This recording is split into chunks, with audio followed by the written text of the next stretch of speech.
আজ ষষ্ঠী পুজো। আমরা ঘুরতে বেরোলাম। প্রথমে আমাদের গন্তব্যস্থল হলো কোতোয়ালি। আমরা কোতোয়ালি প্রথম পুজোটা দেখলাম। পূজার যে থিমটার নাম হচ্ছে আড়াল। ষষ্ঠী পুজো হিসেবে এত মানুষ হবে আমি কল্পনাই করিনি। প্রত্যেকটা পূজা মণ্ডপে অগণিত মানুষ, এমনকি কয়েকটা পুজোতে বিশাল লম্বা সিরিয়াল। তো প্রথম পূজা মণ্ডপে আমরা ঢুকলাম।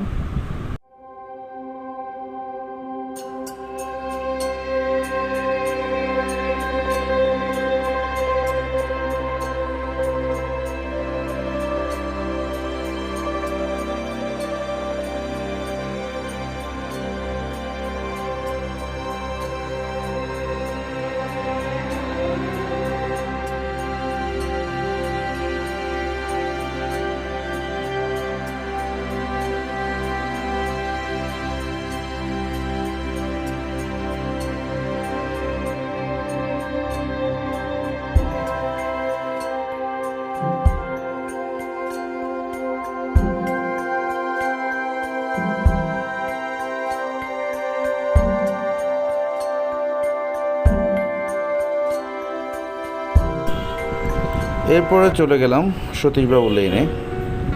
এটা হচ্ছে মন্দিরের বাইরের দিকটা, খুব সুন্দর করেছে। ক্রমান্বয়ে চারিদিক ঘুরে আমরা আস্তে আস্তে মন্দিরের ভিতরে প্রবেশ করব।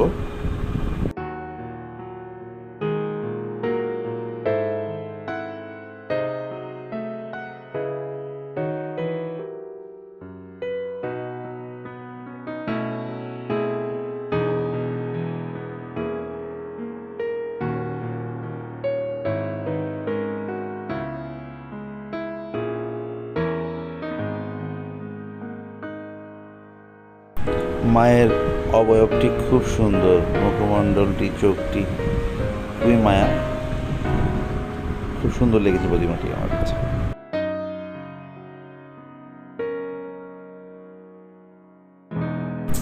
এরপর চলে গেলাম আরও একটি পূজা মণ্ডপে।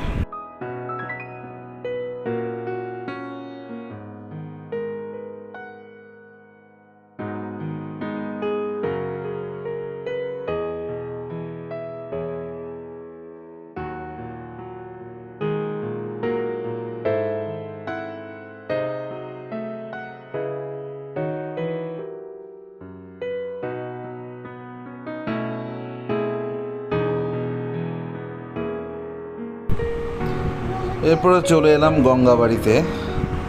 গঙ্গাবাড়িতে খুব সুন্দর আয়োজন করেছি, কিন্তু ষষ্ঠী পুজো হিসেবে অনেক পূজা মণ্ডপের কার্যক্রম এখনও শেষ হয়নি। তো গঙ্গাবাড়ির থিম হচ্ছে গোলক ধাঁধা। খুব সুন্দর করে ভিতরে গোলক ধাঁধা নিয়ে একটি সিনেমাটোগ্রাফিক মিউজিক পাওয়া গিয়েছে।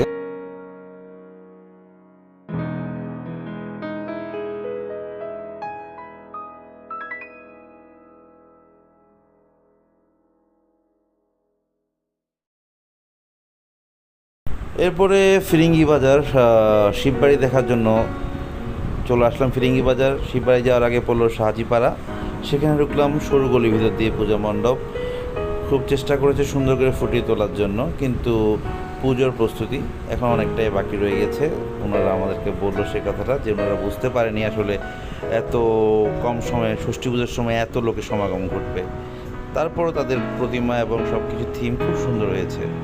এটা আসলেই অ্যাপ্রিসিয়েট করার মতো। আশা করি সপ্তমী পূজা থেকে আরও সুন্দর হবে। সবাই অবশ্যই শাহাজিপাড়ার পূজাটা দেখতে যাবেন।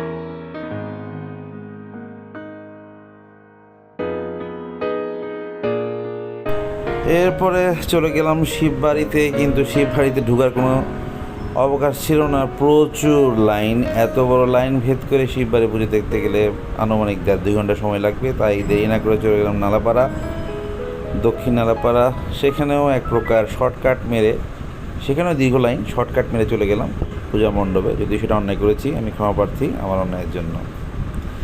নালাপাড়ার পূজাটা দেখে আমি বেরোয়ার সময় এই লম্বা লাইনটার একটা ভিডিও করেছি, যাতে আপনারা একটা ধারণা পেতে পারেন যে ষষ্ঠী পূজায় কী পরিমাণ মানুষ পুজো দেখতে গিয়েছে।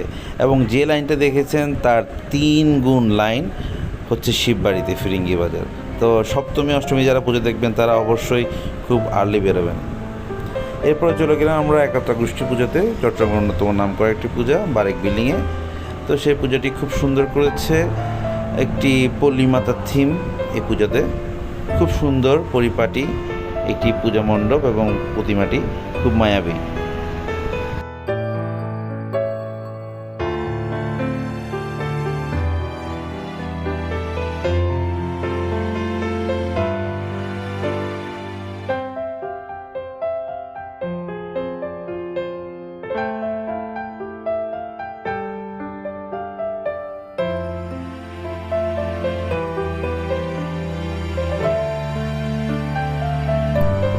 বরাবরের মতোই কল্পতরু আবারও ব্যতিক্রমী একটি আয়োজন করলো।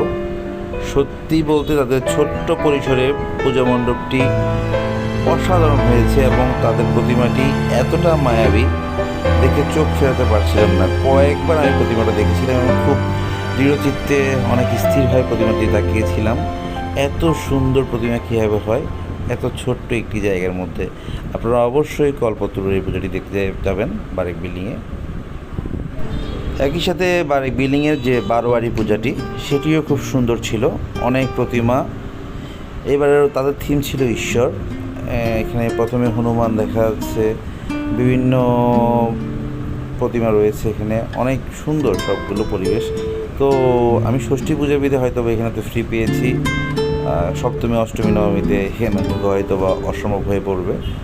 যাই হোক, সবাই অবশ্যই বারেক বিল্ডিংয়ের পূজাগুলো অবশ্যই দেখবেন, খুব সুন্দর পূজা এগুলো।